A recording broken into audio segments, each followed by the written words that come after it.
Okay, so here is our setup. We have our power that is put into the breadboard. We have our motor that is fed by this little bridge motor driver, and then we have our sensors. So in our code, we begin by establishing which pins are going to what. So the sensors triggers, the echoes, and the motor pins. And then we have our staging, which ensures that our while loops are only left once certain conditions are met. And then time and distance for measuring those conditions. So in our setup, we have our pin modes for our sensor triggers and motor pins to be output, our echoes to be input, and serial.begin so that I have text outputted to the serial monitor that shows that we are in between stages, so I'm not just having to look at the RPM over here to see that the code is working properly. So our code begins by starting up the belt. So everything's off this point. After the 3, 2, 1, our motor pin goes high and our belt is moving. Then we enter into stage 0. This first while loop, we digital write to the sensor with some delays.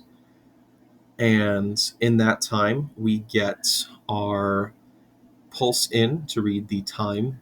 And then we do a little conversion to get the distance in inches from the sensors.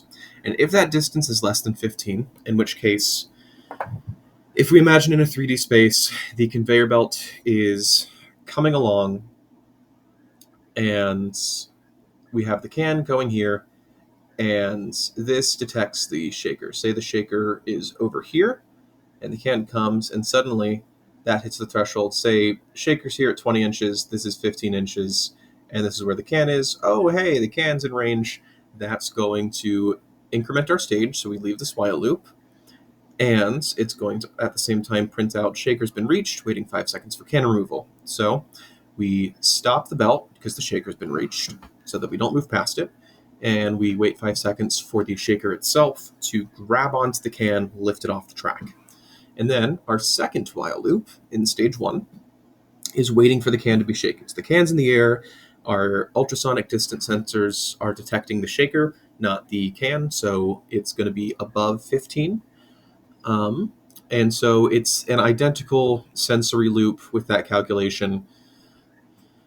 And once we detect that the can has been back on the track, so once it's within 15 inches of the sensor, increment the stage, can is back on track, and we print waiting 5 seconds for the can to be released. We have that delay, and then we have digital write for the motor pin so that the belt starts moving again.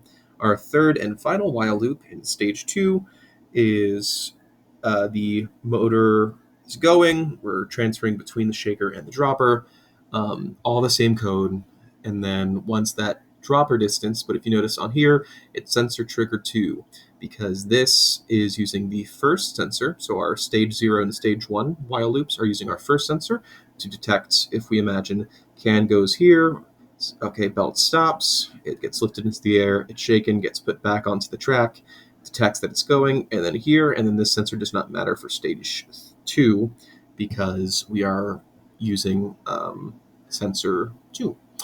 And then once it detects with our read in here that it's been reached, then it waits for the can to be picked up by the dropper. Then we wait 5 seconds for that to happen, and then 10 seconds before beginning it all again, before at the end of our code, putting our stage back to 0. So let's just start that simulation to show that it works. So belt starting in 3, 2, 1, and then we are reading this first sensor. As we come in, we can see that our power, it's on, and once we get within that 15-inch increment, power stops, can is being lifted into the air, can gets shaken around, and then once it hits back here, can is back on the track.